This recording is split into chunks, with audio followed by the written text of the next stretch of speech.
Olá, bom dia a todos, a paz do Senhor Jesus Cristo de Nazaré, que Deus te abençoe, te guarde, venha te levantar, capacitar, erguer, levantar os irmãos e dar vitória em nome de Jesus. Antes de começar esse vídeo, eu quero pedir um favor aos irmãos, se inscreva no canal, palavra inscreva-se aqui embaixo, ative todas as notificações, deixe seu like, que é muito importante. Quando você deixa seu like, se inscreve no canal, o YouTube entende que você está gostando do vídeo e indica para outras pessoas que precisam de uma palavra, precisam ser mais do que abençoados, em nome de Jesus. Eu vou soltar o vídeo, não saia, que no final eu estarei levantando o clamor pela tua vida, pela tua casa, pelo teu lar, em nome de Jesus. Acompanhe conosco. Eu não nasci para ser exemplo de fé.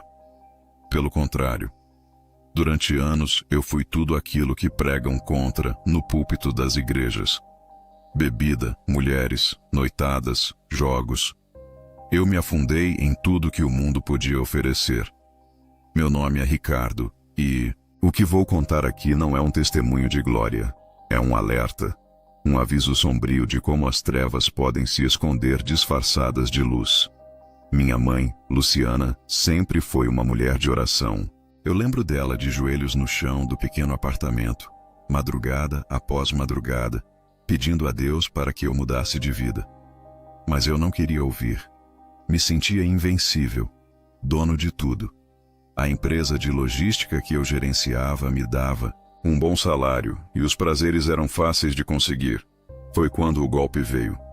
Não financeiro ainda não, mas sim no coração. Minha mãe adoeceu de forma inesperada.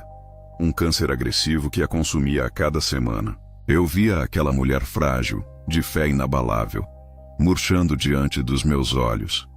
Pela primeira vez em anos, me vi impotente. O médico deu pouco tempo de vida. E foi ali, naquele desespero, que minha armadura de arrogância começou a rachar. Certa noite, eu saí vagando pelas ruas, sem rumo. Passei em frente a uma igreja evangélica. As luzes estavam acesas, a música alta, as portas abertas. Algo me puxou para dentro. Talvez desespero, talvez a última esperança. Quando entrei, parecia outro mundo. As pessoas cantavam com os olhos fechados, mãos erguidas, rostos emocionados. Nunca tinha sentido algo assim. Foi ali que conheci o pastor Marcos, um homem sorridente, carismático, que logo me abordou com palavras que pareciam vindas do próprio céu. Ele disse que Deus já estava agindo na vida da minha mãe e que meu sofrimento era o início de uma grande transformação espiritual. Chorei como uma criança naquele altar. Senti algo que jamais havia experimentado. Calor, paz, uma energia indescritível. Saí dali convencido de que Deus estava me chamando, de que eu tinha sido escolhido. E de fato, algo havia começado. Nos dias seguintes, mergulhei de cabeça na fé. Comecei a frequentar os cultos, participei das vigílias, dos grupos de oração. Cada pregação do pastor Marcos parecia ser direcionada a mim. Falava sobre transformação, sobre restituição, sobre como Deus honra quem o honra. Logo fui apresentado aos propósitos de fé. Eram campanhas onde os fiéis faziam votos com Deus, entregando ofertas em nome de bênçãos futuras. O pastor dizia que a medida da nossa fé era provada pela ousadia das nossas ofertas. E eu, desesperado por ver minha mãe curada, não hesitei. Entreguei meu primeiro salário inteiro. Depois vendi um dos carros que tinha e ofertei também. Sempre acreditando nas palavras de Marcos: quem planta com lágrimas, colherá com alegria. A igreja vibrou com meu testemunho. Eu me tornei em pouco tempo um exemplo vivo da fé que move montanhas. Minha mãe parecia reagir aos tratamentos. Por um momento acreditei que minha fé e minhas ofertas estavam realmente tocando o céu. O próprio pastor disse que minha fidelidade era uma chave poderosa que estava destravando o milagre. Foi nesse período que a esposa do pastor, Sandra, também se aproximou. Sempre elegante, sorridente, elogiava minha fé publicamente. Me chamava de filho espiritual. Aos poucos comecei a me sentir parte de algo maior, uma família espiritual onde finalmente eu era valorizado. A cada culto, novos desafios de fé eram lançados. Campanhas de 7 semanas, ofertas de sacrifício, votos extraordinários. O pastor Marcos dizia: não limite Deus com sua oferta. Quanto maior o sacrifício, maior a colheita. E eu obedecia. Comecei a vender algumas economias da empresa para ofertar ainda mais. Me sentia em uma corrida espiritual, onde quanto mais eu desse, mais perto do milagre eu estaria. E ao mesmo tempo, era elogiado publicamente. Olhem o irmão Ricardo, um exemplo de entrega e fidelidade. Mas o tempo foi passando, e minha mãe, apesar das melhoras iniciais, piorou. Um dia, enquanto eu orava desesperado ao lado de sua cama, de hospital, ela apertou minha mão e sussurrou: filho, não se perca buscando a Deus em homens. Deus não precisa de dinheiro para agir. Suas palavras ecoaram na minha mente por dias. Infelizmente, pouco tempo depois, ela faleceu. Meu mundo desabou, mas o pastor Marcos foi rápido em interpretar. Irmão Ricardo, Deus a levou porque já tinha cumprido seu propósito. Agora ele vai trabalhar na sua vida. Eu quis acreditar. Com a dor da perda, mergulhei ainda mais na igreja. Me tornei obcecado em compensar minha dor com ofertas e trabalhos para o ministério. O pastor dizia que Deus tinha planos grandiosos para mim, e eu, cego de dor e fé, continuei sem questionar. Minha empresa seguia prosperando, e eu ofertava cada vez mais. Ajudei na compra de terrenos, na reforma do templo, patrocinei programas de TV. Me tornei praticamente o maior financiador daquela obra. Mas foi ali, naquele início de suposta prosperidade espiritual, que as primeiras sombras começaram a se formar. Sombras que, mais tarde, iriam me engolir por completo. Depois que minha mãe partiu, eu mergulhei de vez nos braços daquela igreja. Era como se aquele lugar fosse meu único refúgio, o único canto do mundo onde eu ainda sentia que havia sentido continuar vivendo. Pastor Marcos percebeu isso rápido. Sempre atencioso, me chamava para conversas privadas após o culto. Dizia que Deus tinha grandes planos para mim, que minha fidelidade seria recompensada. Em pouco tempo, me tornei o empresário mais presente nas reuniões internas da liderança. Marcos me tratava como um filho espiritual especial, alguém separado para missões grandiosas. Sandra, sua esposa, sempre sorridente e com palavras doces, me bajulava como se eu fosse parte da família pastoral. Comecei a ser chamado para reuniões restritas, reservadas aos colaboradores do altar. Ali, Marcos falava sobre os projetos de expansão da obra, a compra de novas sedes, contratos com emissoras de TV, aquisição de terrenos milionários.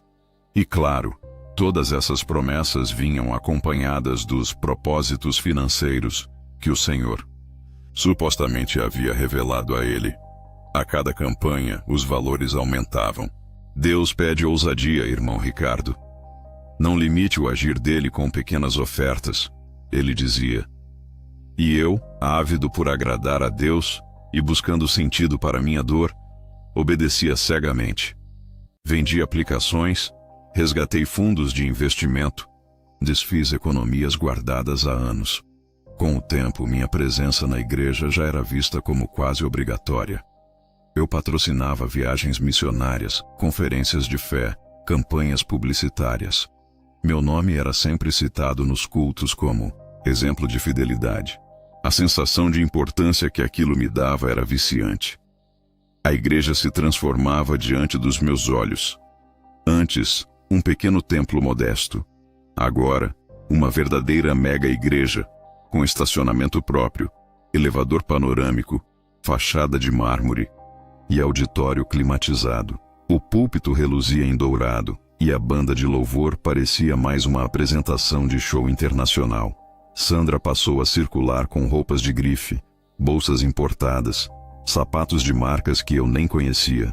O cabelo, Sempre impecável, os dentes branqueados, cirurgias plásticas discretas mas visíveis. O próprio Marcos começou a dirigir carros de luxo, sempre renovando sua frota a cada 6 meses.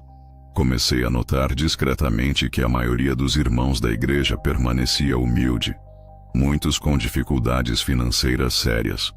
Mas o discurso do pastor sempre era o mesmo.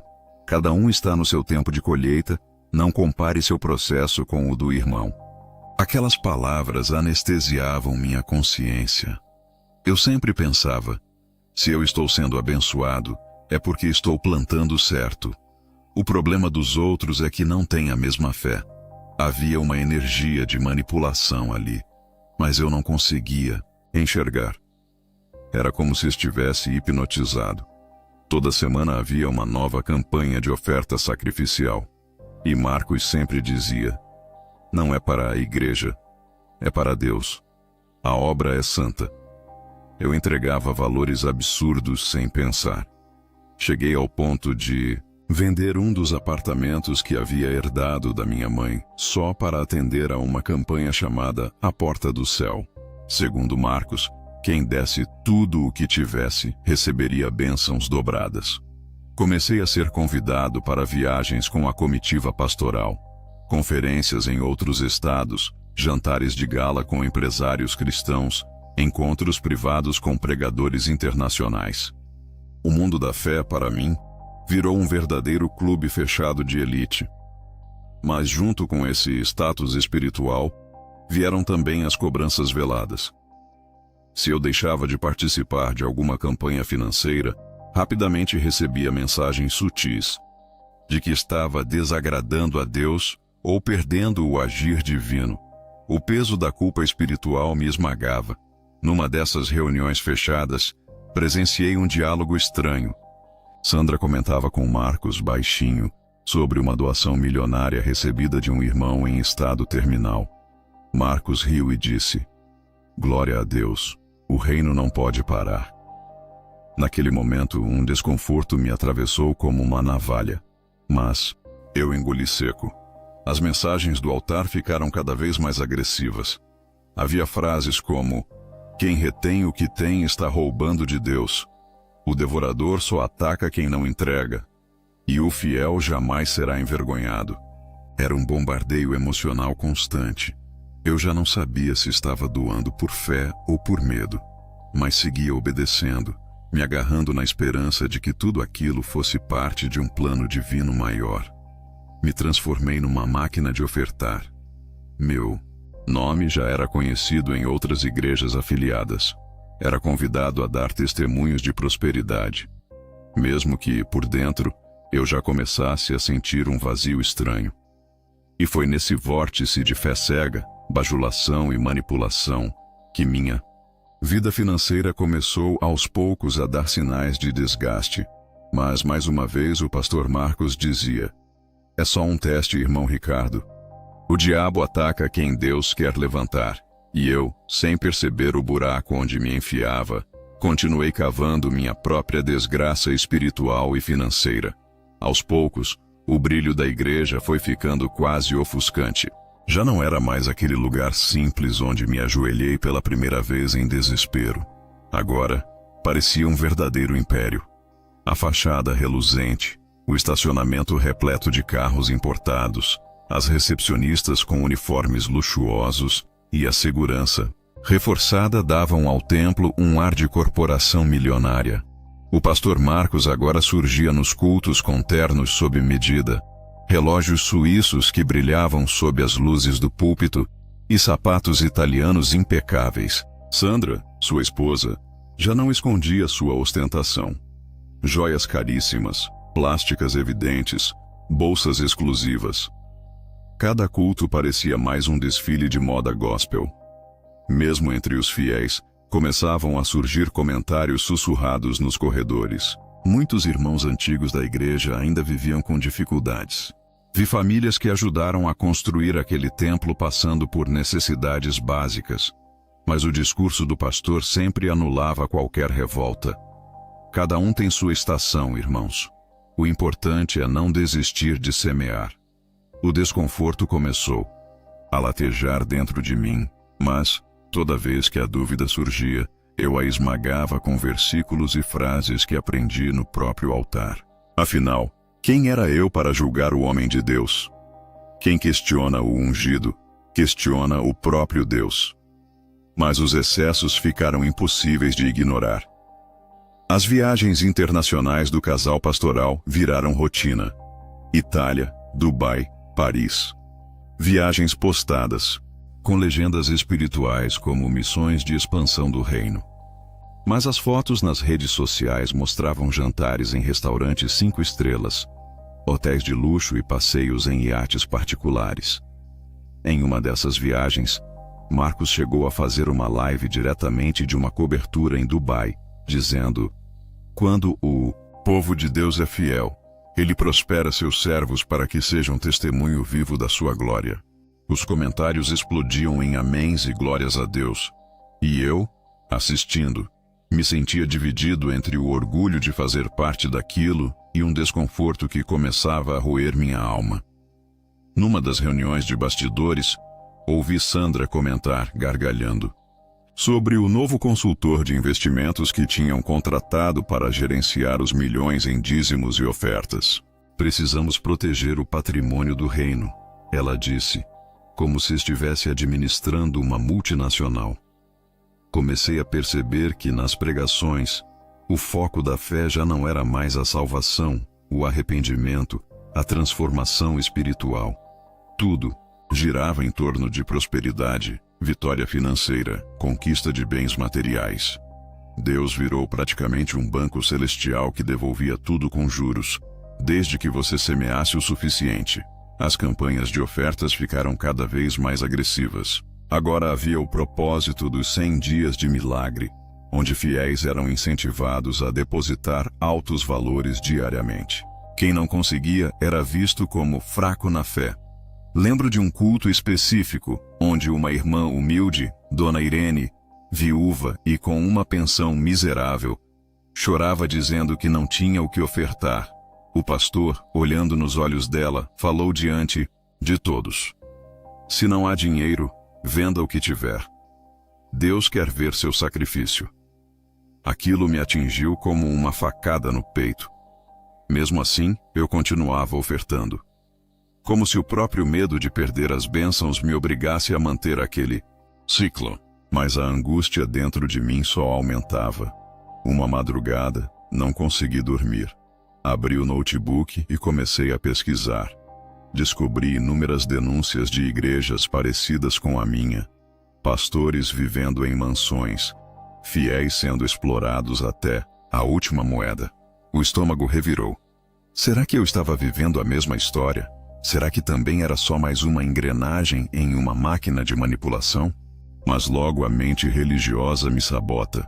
Não, aqui é diferente. O pastor Marcos é homem de Deus. Essas matérias são ataques do diabo para enfraquecer os escolhidos. E mais uma vez, reprimi o pensamento. Só que a dúvida, uma vez plantada, começa a crescer sozinha, como uma semente maldita dentro da alma. Nos dias seguintes, tentei ignorar os sentimentos e seguir como sempre, ofertando, participando, elogiando publicamente o pastor. Mas já não havia a mesma paz. Era como se, pela primeira vez, meus olhos começassem a enxergar as rachaduras de um castelo brilhante, mas podre por dentro. Eu estava começando a despertar. Só não sabia ainda o preço que pagaria por finalmente abrir os olhos. O que eu não imaginava naquela altura era que o abismo já estava escancarado diante de mim. Enquanto a igreja crescia em glória e luxo, a minha empresa, silenciosamente, começava a ruir. Tudo começou com um pequeno contrato cancelado. Depois, um cliente antigo deixou de renovar o serviço. Os pagamentos foram atrasando. O caixa começou a secar. No início, achei que fosse apenas uma maré ruim, algo passageiro. Mas os atrasos se tornaram meses de inadimplência. Fornecedores começaram a pressionar. Funcionários pediam demissão. A cada dia, a situação ficava mais insustentável. Minha mente, já treinada na linguagem da igreja, tentava espiritualizar o problema. É o inimigo atacando a minha colheita. Era isso que o pastor Marcos sempre dizia quando algum irmão enfrentava crises. E eu repetia para mim mesmo: o diabo não vai me vencer. Mas a realidade era dura. Em poucos meses me vi com dívidas acumuladas, linhas de crédito bloqueadas e ameaça de penhora dos bens da empresa. A pressão era sufocante. As madrugadas viraram sessões intermináveis de insônia e desespero. Foi então que, desesperado, decidi buscar o pastor. Afinal, durante anos, investi tudo ali. Minha fortuna foi despejada naquele altar. Eu havia financiado parte daquele império. Agora era a minha vez de precisar. Agora era a minha prova de fé. No escritório pastoral, fui recebido com o mesmo sorriso de sempre. O ambiente era luxuoso, decorado com móveis caros, tapetes persas e quadros de artistas renomados. Ofereceram-me um café importado enquanto eu desabava em lágrimas, explicando o colapso iminente. Pastor, o senhor sabe tudo o que fiz pela igreja. Ajude-me, por favor. Eu não tenho mais a quem recorrer. Supliquei, com a voz embargada. Ele me ouviu pacientemente. De tempos em tempos assentia com a cabeça, em silêncio. Quando terminei, respirou fundo, apoiou as mãos sobre a mesa brilhante e com um olhar piedoso falou: Ricardo, meu filho, você está sendo provado. Deus permite algumas provas para nos fortalecer. Se eu te ajudar agora, estarei atrapalhando o agir de Deus na sua vida. Você precisa se manter fiel no altar. A semente que você plantou já está germinando. A colheita virá no tempo certo. Senti um gelo atravessar meu estômago. Aquela resposta não fazia sentido. Eu não pedia um favor pessoal. Eu pedia socorro depois de anos sustentando aquele ministério. Minha voz falhou. Pastor, mas eu já plantei tudo. Entreguei o que eu tinha. Não me resta mais nada. Ele sorriu, quase como um pai paciente com uma criança rebelde. Deus não falha, meu filho. Você precisa aprender a confiar mesmo quando tudo parece perdido. O Senhor está no controle. Meu coração começou a arder. Por dentro, algo começou a se partir. Eu saí daquela sala com um nó na garganta. Pela primeira vez, senti o peso da ingratidão, do abandono. Aquele que eu ajudei a prosperar, agora virava as costas para mim em nome de uma prova divina. Nos dias seguintes, tentei retomar as negociações da empresa, mas já era tarde. Os bancos me negavam crédito. Meus sócios começaram a me pressionar para vender o que restava.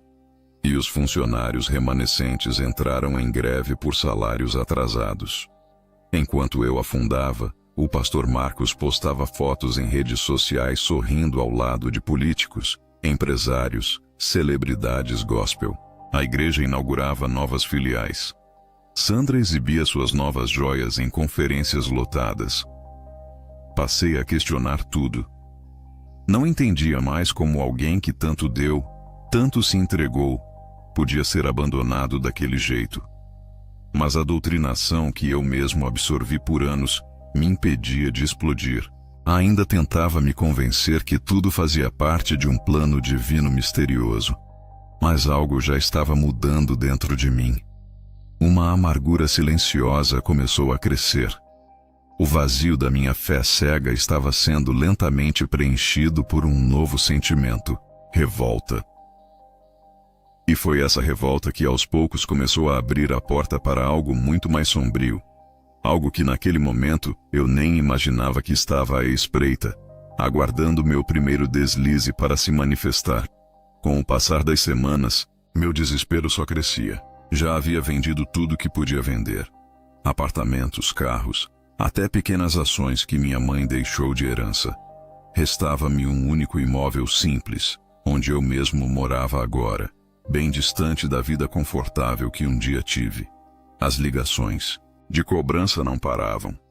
Meu telefone tocava sem parar com ameaças de bancos, fornecedores, ex-funcionários exigindo o que era devido. Cada toque era como um soco no estômago. Eu mal conseguia respirar. Mas mesmo assim, mesmo destruído, eu ainda acreditava que, se procurasse a igreja uma última vez, haveria misericórdia. Afinal, fui um dos maiores financiadores daquela obra. O pastor Marcos não me deixaria assim. Eu confiava que, no fundo, ele teria compaixão. Era essa a esperança que me restava. Voltei à sala pastoral, desta vez completamente quebrado. Não havia mais a postura de empresário de sucesso. Eu era agora um homem derrotado, os olhos fundos, a barba por fazer, as mãos trêmulas. Pastor, a minha voz saiu fraca. O senhor não está entendendo. Eu não estou pedindo riqueza. Eu só preciso de um empréstimo, algo para respirar e tentar reorganizar as contas. Eu devolvo tudo. Eu só preciso de tempo. Ele me olhou com aquele mesmo sorriso sereno, frio, quase mecânico. Irmão Ricardo, o justo viverá pela fé. Quem depende da mão do homem não está confiando em Deus. Você já semeou, já plantou. Agora é a hora de provar sua fidelidade mesmo na escassez. Meu estômago revirou. A mesma resposta de antes, mas agora ainda mais cruel. Ele falava como se eu fosse culpado pelo meu próprio fracasso, como se fosse minha fé insuficiente que havia me colocado naquele buraco. Pastor, insisti com um fio de voz. O senhor sabe quanto eu já semeei aqui. O senhor sabe o quanto eu entreguei pela obra. Se há alguém aqui que merece ajuda, sou eu. Dessa vez, o sorriso dele desapareceu.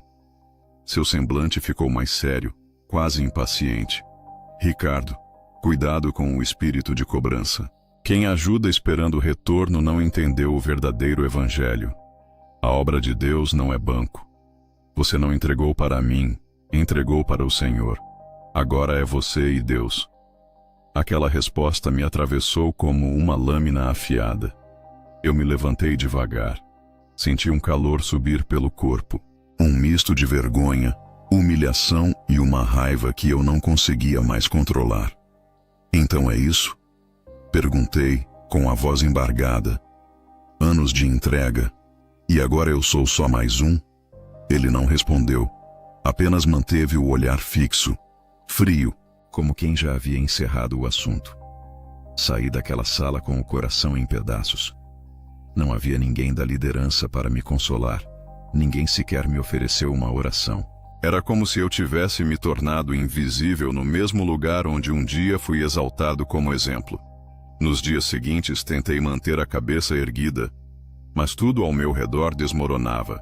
A empresa faliu oficialmente. Meus bens restantes foram penhorados. Credores bateram à minha porta. Meus últimos funcionários entraram com ações na justiça. Enquanto isso, via nas redes sociais da igreja fotos do pastor Marcos em uma nova conferência internacional, agora em Israel, com a legenda: Vivendo as promessas para quem é fiel.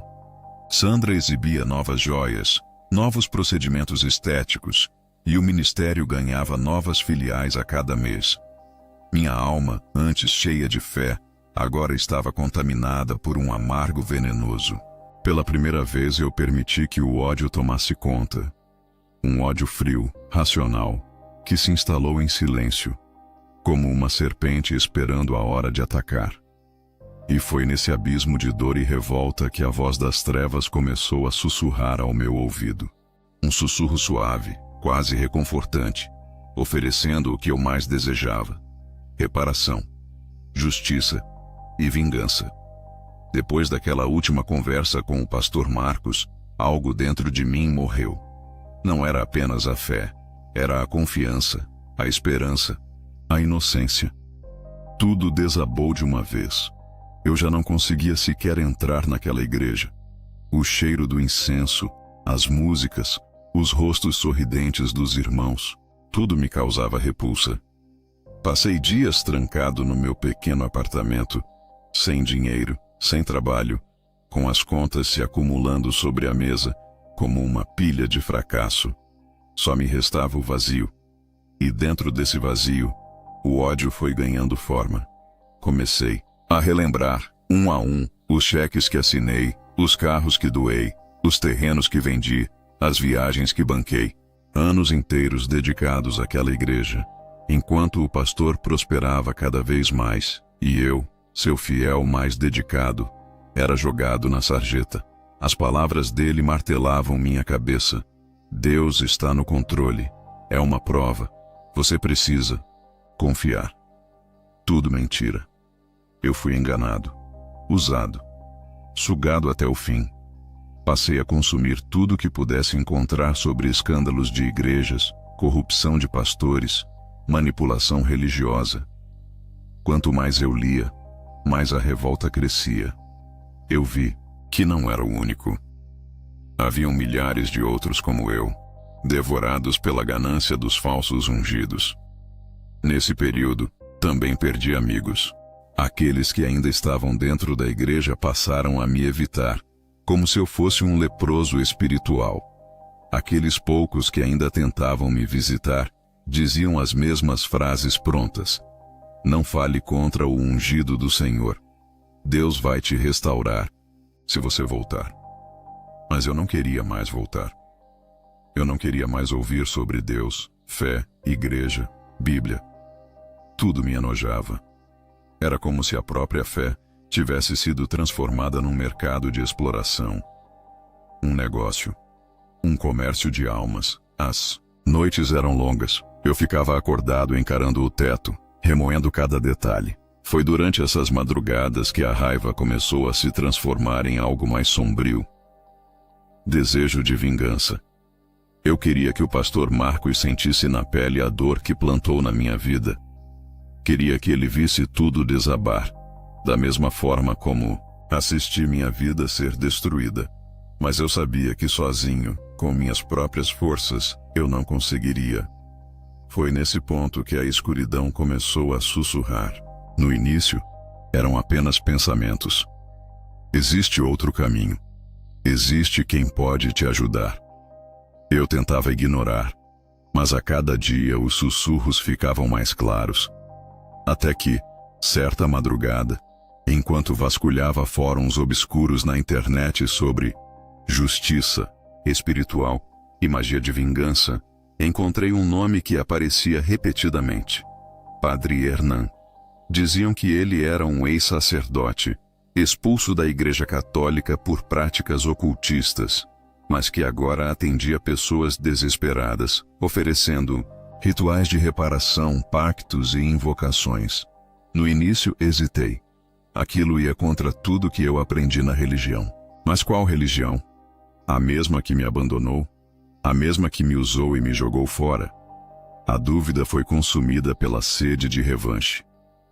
Na semana seguinte tomei coragem. Marquei um encontro com Padre Hernan.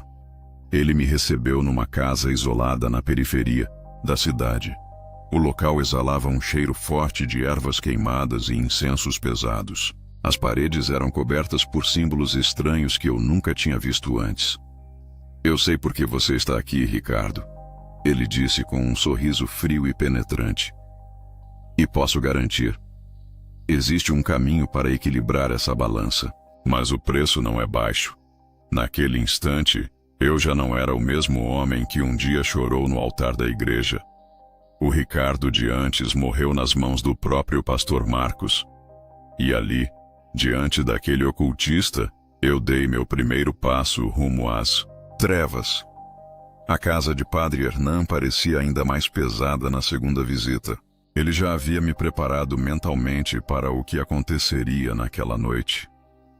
As luzes eram fracas, o cheiro de incenso doce misturado com algo podre impregnava as narinas. Havia símbolos riscados no chão, velas negras queimando e, ao fundo, uma música lenta e hipnótica que parecia sussurrar em uma língua antiga. Hoje você cruzará um limite sem volta, Ricardo, disse ele, enquanto colocava sobre a mesa uma antiga figura de bronze. Era a imagem de um ser com corpo de homem, cabeça de touro e olhos profundos, vazios. Este é Balaam. Ele ouvirá seu pedido e cobrará o preço. Eu não tinha mais medo. Medo era coisa de quem ainda tem fé. Tudo o que eu tinha foi arrancado por aqueles que diziam falar em nome de Deus. Agora eu queria justiça, ou melhor, queria vingança. O ritual começou com cânticos guturais. Hernan recitava palavras que eu não compreendia, enquanto passava um líquido espesso sobre minha testa. No chão, um círculo desenhado com símbolos desconhecidos brilhava levemente à luz das velas. Comecei a sentir um calor subir pelos meus pés. Era como se o ar na sala ficasse mais pesado, mais denso. Meu corpo inteiro formigava. Meu coração batia descompassado, mas eu não conseguia me mover. Ofereça, sussurrou Hernan. Fale diretamente com ele. Diga o que deseja e o que está disposto a dar. Com a voz trêmula, mas carregada de ódio, eu disse: eu quero o que me tiraram. Quero minha empresa de volta. Quero riqueza. Quero poder. E quero destruir aquele que me traiu. O pastor Marcos. Acabe com ele. Acabe com tudo que ele construiu. Eu entrego o que for preciso. O calor virou fogo. Meu corpo parecia pegar fogo por dentro. De repente, as velas tremularam e uma sombra densa começou a se formar no centro do círculo. Não tinha forma definida, mas era palpável. Eu podia sentir a presença me cercando, me observando. Então, uma voz não humana, rouca e grave, surgiu dentro da minha mente. Não vinha de fora, estava dentro de mim. Tua oferta foi recebida, Ricardo. A balança será ajustada. Prosperidade e justiça virão, mas teu nome, tua alma, tua essência, já não te pertencem. Minhas pernas cederam e caí de joelhos. Meu corpo inteiro tremia, mas ao mesmo tempo uma sensação de êxtase me envolvia. Era como uma força poderosa tomando conta de mim, preenchendo cada vazio que a igreja havia deixado. Padre Hernan sorriu. Está feito. As sombras começaram a se dissipar devagar, deixando um frio sobrenatural na sala.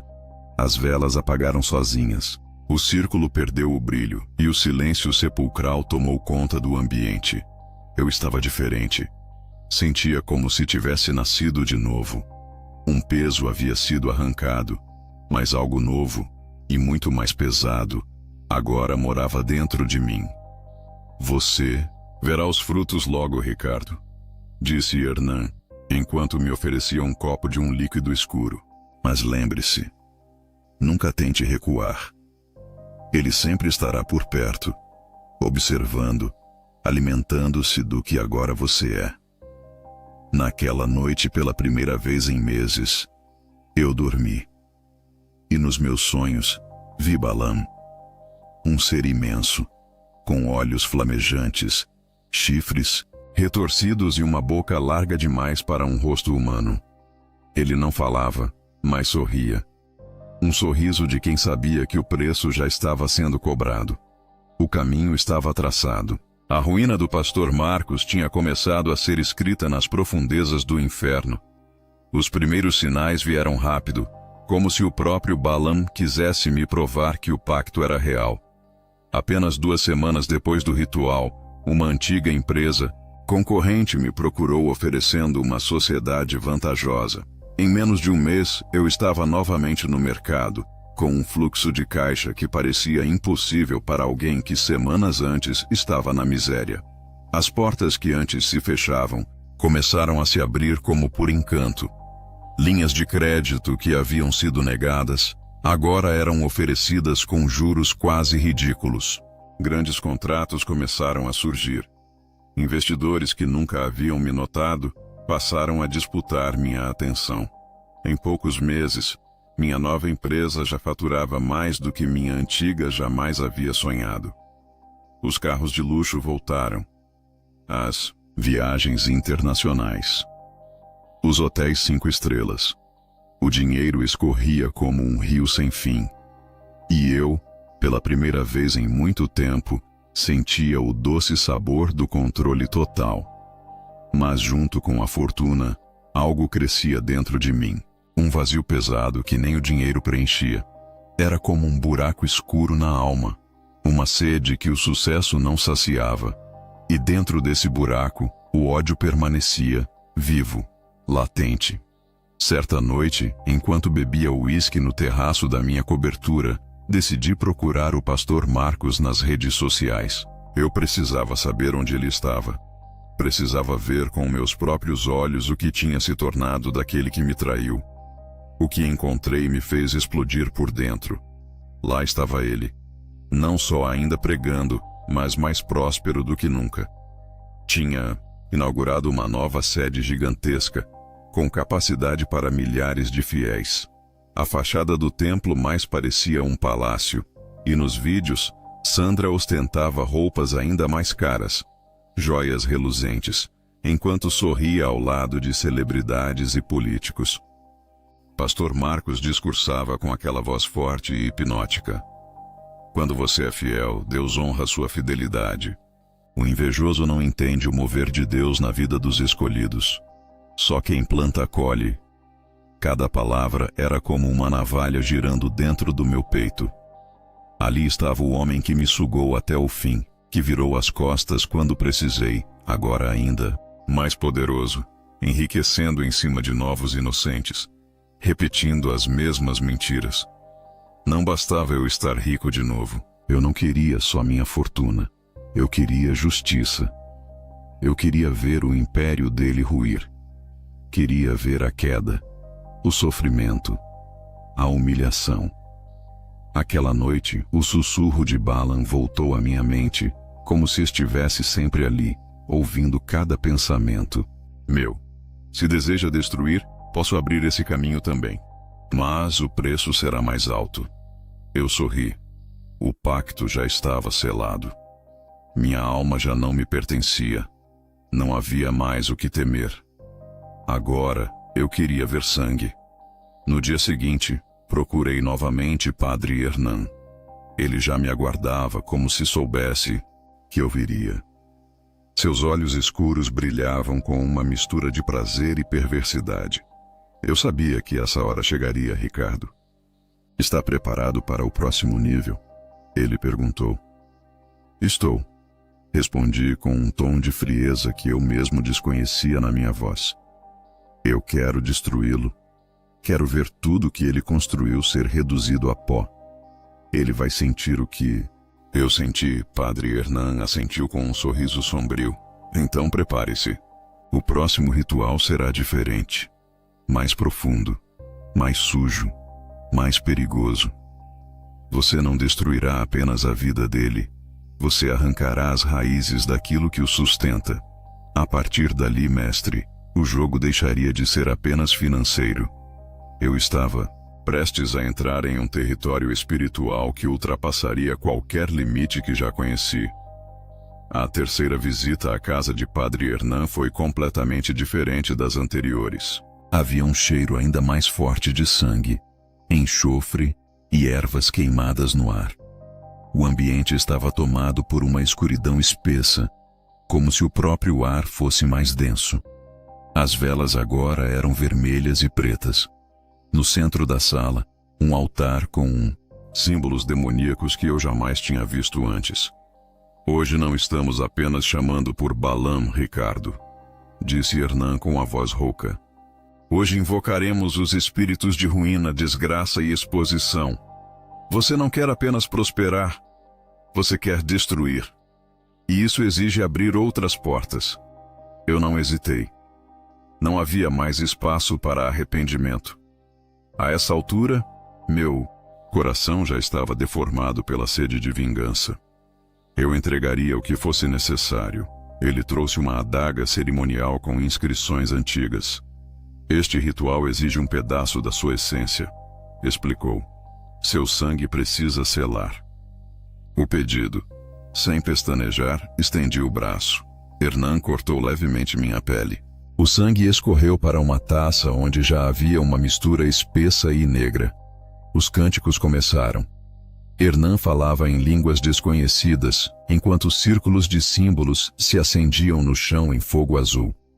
As sombras na sala começaram a se movimentar como criaturas vivas.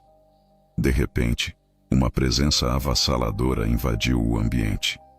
As velas tremularam violentamente. O ar ficou gelado. Senti algo se materializando atrás de mim, mas não tive coragem de olhar. A voz surgiu na minha mente com mais força do que nunca. Eu ouvi tua fúria, Ricardo. O templo daquele que te traiu cairá. Seus segredos serão expostos. Suas máscaras cairão diante de todos. Mas saiba, quanto maior o que destruir, maior será o que me deverás. A energia era insana. Meu corpo inteiro vibrava como se estivesse sendo consumido por uma corrente elétrica invisível. Os olhos de Hernan brilhavam enquanto recitava os últimos versos da invocação. Naquele instante, eu soube que a sentença do pastor Marcos havia sido assinada no mundo espiritual. Os primeiros sinais vieram poucos dias depois. Um escândalo envolvendo o desvio de dízimos caiu na mídia.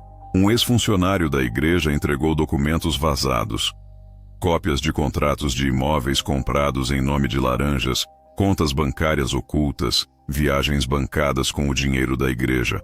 As redes sociais explodiram. Telejornais começaram a exibir reportagens especiais. O nome do pastor Marcos se tornou alvo de investigações criminais. Mas o inferno estava apenas começando. Logo surgiram denúncias de adultério. Fiéis que haviam mantido relações íntimas com o pastor começaram a falar publicamente. Mulheres choravam em frente às câmeras dizendo que foram seduzidas e abandonadas. Sandra, sua esposa, ao tentar fugir da exposição, passou por uma nova cirurgia estética às pressas. Mas algo deu errado. O procedimento a deixou com deformações faciais graves. As fotos dela vazaram e se tornaram piada cruel na internet. A igreja, que antes era um palácio de ouro, agora estava cercada por viaturas da polícia e manifestantes exigindo justiça. Fiéis se revoltaram. Alguns invadiram cultos gritando: ladrão da fé, falso profeta, destruidor de famílias. O império de Marcos desmoronava a cada dia, como um castelo de cartas atingido por um vendaval demoníaco. Em uma das últimas imagens que vi, ele apareceu visivelmente debilitado, com o rosto envelhecido precocemente, olhos fundos, voz trêmula. Em entrevistas, dizia estar sendo perseguido por forças malignas que querem calar o ungido de Deus. Mas eu sabia exatamente quem o estava perseguindo. O preço estava sendo pago. Eu assistia de camarote à queda daquele que me traiu. E dentro de mim um prazer macabro e sombrio preenchia o vazio que a igreja deixou. Mas as vozes não se calavam. A cada noite, os sussurros de Balaam ficavam mais intensos. Ele cobrava, e eu sabia que a fatura estava longe de ser encerrada. Hoje, enquanto eu conto tudo isso, estou sentado na cobertura que nunca imaginei ter. Carros importados, viagens internacionais, contas recheadas em paraísos fiscais. Aos olhos do mundo, eu venci. Me tornei mais rico e poderoso do que jamais fui enquanto era fiel àquela igreja. Mas a verdade, a verdadeira verdade, é bem diferente da imagem que meus bens mostram. O pastor Marcos desapareceu do mapa. Seu nome virou sinônimo de escândalo, corrupção, vergonha pública. Sandra sumiu dos holofotes, irreconhecível depois das cirurgias mal-sucedidas. A grande igreja que construíram hoje está à venda, falida, infestada de processos judiciais. Eu poderia me sentir plenamente satisfeito. Afinal, a vingança foi consumada. Mas o preço nunca deixou de ser cobrado. Todas as noites, quando as luzes da cidade apagam e o silêncio invade meu quarto, eu ouço as vozes. Ouço o sussurro de Balaam sempre presente, como uma sombra dentro da minha própria alma. Ele não fala palavras claras, são sussurros que me corroem, risadas demoníacas que zombam de mim. Por vezes, acordo suando frio, sentindo algo sentado à beira da minha cama. Uma presença densa, pesada, quase física. Seus olhos vermelhos atravessam o escuro, me encarando. E sempre, sempre, o mesmo sorriso deformado me recebe nas madrugadas. Meus negócios prosperam sem esforço, mas minha alma apodrece lentamente. Não existe paz, não existe sossego, não existe sono tranquilo. A cada nova vitória financeira, é como se ele se alimentasse um pouco mais de mim. Hoje eu entendo que aquela igreja onde me envolvi já servia as mesmas trevas antes de mim. Marcos não era homem de Deus. Era apenas um outro escravo que negociou com as trevas, mas disfarçou tudo com a capa da fé. O diabo não se disfarça só com chifres. Às vezes, ele veste terno e sobe ao altar com uma Bíblia nas mãos. Eu, desesperado, troquei a manipulação religiosa por um pacto direto com as trevas. E agora vivo preso num ciclo interminável, onde o preço nunca é totalmente quitado. O demônio não quer apenas meu dinheiro. Ele quer minha sanidade, minha alma, minha eternidade. Se você que me escuta agora está encantado com promessas de riqueza fácil, bênçãos compradas e igrejas que vendem milagres, fuja enquanto é tempo. O que começou como fé, terminou como destruição. Eu não sei quanto tempo ainda me resta. Às vezes sinto que o próprio Balaam me observa de dentro do espelho, aguardando o momento final para me levar de vez. Mas uma coisa eu garanto: o inferno não começou depois do pacto. O inferno começou no dia em que eu acreditei que podia comprar a bênção de Deus com dinheiro. Vimos aí mais esse vídeo. Espero que os irmãos tenham sido edificados. Deixe seu pedido de oração aqui embaixo, deixe seu comentário, achando sua opinião, o que você acha desse vídeo. E eu vou estar agora orando, clamando pela tua vida. Satanás vai ter que bater em retirada e o nome do Senhor será glorificado e exaltado na tua vida, em nome de Jesus. Jeremias 33:3 vai dizer: clamas a mim e responder-te-ei, e anunciar-te-ei coisas grandes e firmes que não sabes. Eu quero orar pela tua vida, eu quero clamar. Vamos orar. Pai nosso que estás no céu, santificado seja o seu nome, venha a nós o seu reino, seja feita, meu Pai, a sua vontade, assim na terra também como no céu. Pão nosso de cada dia vos dai hoje. Perdoa, meu Pai, as nossas dívidas, assim como nós perdoamos os nossos devedores. Não nos deixes cair em tentação, mas livrai-nos do mal. Pois teu reino é o poder, a honra e a glória seja dada para sempre. Bendito Deus, poderoso, magnífico, eterno e bondoso Pai. Pai Celeste, neste dia chamado hoje, quero eu te agradecer por mais uma oportunidade, mais um dia a qual o Senhor nos concedeu, de nós estarmos aqui adorando e glorificando o teu santo nome.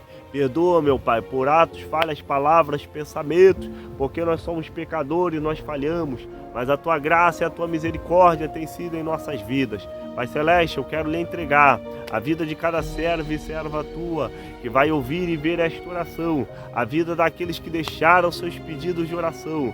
Eu quero lhe entregar nas tuas mãos nesta manhã. Vai entrando com providência, meu Pai. Quebra todo o laço do adversário, toda a seta do inimigo. Direto deste monte, meu Pai, aonde aqui eu estou gravando. A tua palavra diz no Salmo 121. Eleva meus olhos para os montes, de onde me virá o socorro. O meu socorro vem do Senhor que fez o céu e a terra. E eu creio nesta manhã que o Senhor já está operando milagres, operando maravilhas, operando, meu Pai amado, Deus Todo-Poderoso, aquilo que o Senhor quer fazer na vida dos teus filhos vai se cumprir, porque o Senhor não é homem para que minta, nem filho do homem para que se arrependa. A tua palavra diz em Lucas 1,37, porque para o Senhor nada é impossível. E eu te peço agora, meu Pai, vai operando, meu Pai, grandes coisas sobre a vida dos teus filhos.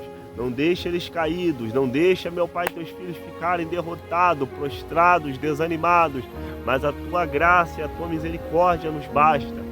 Oh, Espírito Santo, vai tocando do alto da cabeça a planta dos pés, que nós vemos ser, meu Pai, mais do que abençoados, cheios, transformados, pelo poder da tua palavra. Toma, meu Pai amado, a cada família, a cada casa, a cada lar, a cada pedido de oração, meu Pai, que foi feito, meu Pai amado, nos vídeos, Senhor amado. Entra com providência na vida dos teus filhos nesta hora. Quebra o laço, corta a lança, que nesta manhã todos os planos de Satanás venham ser frustrados e o teu nome venha ser glorificado, meu Pai, na vida de cada um. Eu não te peço prata, também não te peço ouro, mas o que eu te peço nesta manhã, que o Senhor venha nos envolver com a tua glória e com o teu poder. Veste o teu povo, meu Pai, não para nós cairmos, não para nós ficarmos derrotados, mas que nós viemos levantar e viemos reconhecer a tua glória e o teu poder se manifestando sobre nossas vidas. Deus Todo-Poderoso, a tua graça nos consola, a tua graça, meu Pai, nos levanta e tem feito, meu Pai, grandes coisas sobre a minha vida e sobre a vida do teu servo. Venha cortar, meu Pai, toda a seta do adversário. Espírito Santo, todos os planos de Satanás, meu Pai, sejam frustrados na vida dos teus filhos agora. Deus Todo-Poderoso, eu sinto a tua presença neste lugar, a tua glória é manifesta, a tua glória é linda e é bela aqui, meu Pai, porque aonde o Senhor está, alguma coisa acontece, e Satanás nesta hora já foi frustrado, meu Pai, porque aonde há um clamor, Senhor amado, o Senhor tem operado maravilhas nas nossas vidas, e eu só tenho a agradecer e dizer: Yeshua e Amahashia, ora vem, Senhor Jesus, buscar o teu povo, a tua igreja.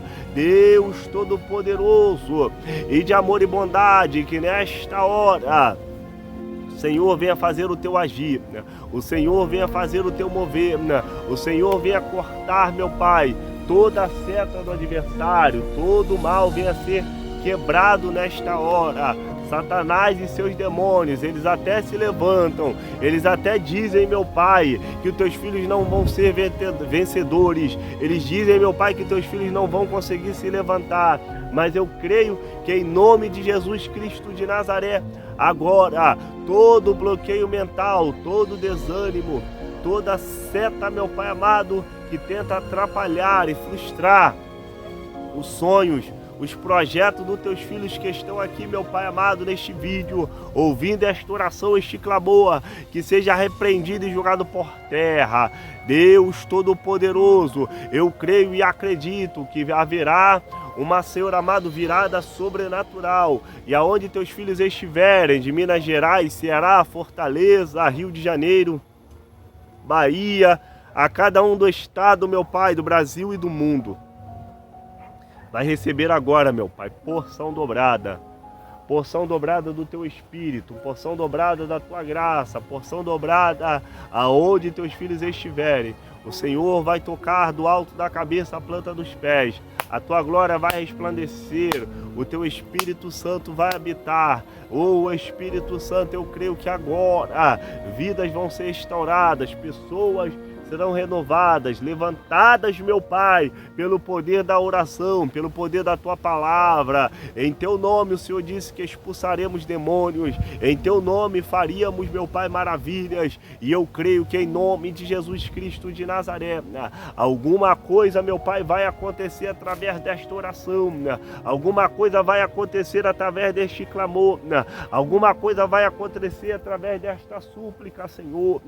Eu não vim aqui à toa para orar neste monte pelos teus filhos. Eu não subi aqui neste lugar à toa, unicamente para me divertir ou para passar o tempo, mas eu subi com um propósito, e o propósito, meu Pai, é buscar a tua face, o propósito é se entregar, meu Pai, 100%, o propósito, meu Pai, é estar, meu Pai amado, ligado, Senhor amado, 100% no céu e também na terra. Pai Celeste, em nome de Jesus Cristo de Nazaré, Espírito Santo da verdade, Deus Todo-Poderoso, eu preciso de Ti, teu povo precisa de ti.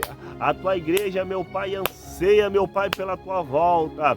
Como diz lá, meu Pai, Apocalipse, capítulo 3, versículo 11, vai dizer na tua palavra: eis que venho sem demora, guarda o que tens para que ninguém tome a tua coroa. A nossa coroa, meu Pai, o nosso galardão não é aqui na terra, porque estamos aqui na terra de passagem. O mundo já é do maligno, o diabo, ele tem levado o máximo de almas para o inferno, mas eu creio que em nome de Jesus Cristo de Nazaré, toda a artimanha do adversário, toda a seta enviada das profundezas do inferno nesta hora está sendo quebrada, queimada, aniquilada pelo poder da tua graça e do teu Espírito Santo. Em nome de Jesus Cristo de Nazaré, em nome de Jesus Cristo de Nazaré, a tua palavra diz que nós somos mais do que vencedores em Cristo Jesus. Eu preciso, meu Pai amado, Deus Todo-Poderoso, da tua graça. Eu preciso ser renovado, eu preciso ser cheio, eu preciso ser transformado, meu Pai, pelo poder, meu Pai amado, que há em teu nome. Ó Senhor amado, nesta manhã, Deus Todo-Poderoso, nos faça, meu Pai amado, ser levantados, nos faça, meu Pai amado, ser, meu Pai amado, vitoriosos na tua presença. É você, o Senhor, meu Pai, que pode fazer, é o Senhor, meu Pai, que pode nos livrar, é o Senhor, meu Pai, que nos levanta, é o Senhor que nos capacita, é o Senhor que nos ergue, é o Senhor, meu Pai, que faz, Senhor amado, derramar chuva de bênçãos sobre as nossas vidas. O Senhor é o pão que desceu do céu, o Senhor é a água da vida que nos sacia a nossa sede, que alimenta a nossa alma, que nos reveste, meu Pai, do Espírito Santo contra as astutas ciladas do adversário. A minha luta não é contra a carne nem o sangue, mas sim contra principados e potestades que se levantam das profundezas do inferno. Por isso eu quero lhe pedir nesta hora, Deus Todo-Poderoso, aqui, meu Pai, não tem lugar para o inimigo operar, aqui não tem lugar, meu Pai, para o inimigo, meu Pai, fazer teus filhos de gato e sapato, mas aqui só tem lugar para um, que é a tua honra, a tua glória, o teu louvor, o teu habitar, Senhor amado, natural é aqui no meu coração, e é no coração dos teus filhos, e aonde tiver um fraco, triste, desanimado, precisando, meu Pai, de um revés, precisando, meu Pai amado, Senhor, ser levantados pela tua graça, ser levantados pelo teu Espírito Santo, eu te peço agora, em nome de Jesus Cristo de Nazaré, vai soprando com teu Espírito Santo agora, vai soprando com teu Espírito Santo agora, Deus Todo-Poderoso, aqui, meu Pai amado, Deus Todo-Poderoso, é lugar de adoração, é lugar, Senhor amado, que nós buscamos, meu Pai amado, a tua graça e o teu poder sobre nossas vidas. Deus Todo-Poderoso, nos livra, meu Pai, do homem sanguinário, da bala perdida, dos assaltos, dos acidentes, que todo ataque, meu Pai, do adversário, enviada das profundezas do inferno, que seja repreendido e jogado por terra, que a tua glória e o teu poder venha nos revestir, meu Pai, e o teu Espírito Santo venha nos usar, a cada pedido de oração, meu Pai, pedido de oração, meu Pai, por casas, parentelas, por cada um, Senhor amado, nesta manhã, que seja, meu Pai amado, abençoado, que os teus filhos venham ser revestidos da tua graça e da tua misericórdia. Nos abençoa, meu Pai, derrama a tua glória sobre nós. São essas bênçãos, meu Pai, que eu te peço e já te agradeço na certeza da vitória, em nome de Jesus Cristo de Nazaré. Amém e graças a Deus. Que Deus te abençoe e te guarde em nome de Jesus. Se inscreva no canal, palavra inscreva-se aqui, ative todas as notificações, dê seu like, que é muito importante. Quando você deixa seu like, se inscreve no canal YouTube, assim entende que você está gostando do vídeo, indica para outras pessoas que precisam de uma palavra, precisam ser mais do que abençoados, em nome de Jesus. Compartilhe o nosso vídeo aí no Instagram, no WhatsApp, no Facebook, para outras pessoas entrar aqui e ser mais do que abençoados, em nome de Jesus. A Bíblia diz que grandes coisas já fez o Senhor por nós, e por isso estamos alegres. Salmo de número 133, ó, quão bom e quão suave é que os irmãos vivam em união. Então vamos ficar unidos contra os principados e potestades que se levantam das profundezas do inferno, em nome de Jesus. Que Deus te abençoe e te guarde. Fiquem todos na paz do Senhor. Shalom Adonai, que a graça e a misericórdia do Senhor esteja sobre nossas vidas. Fui, até a próxima, irmãos.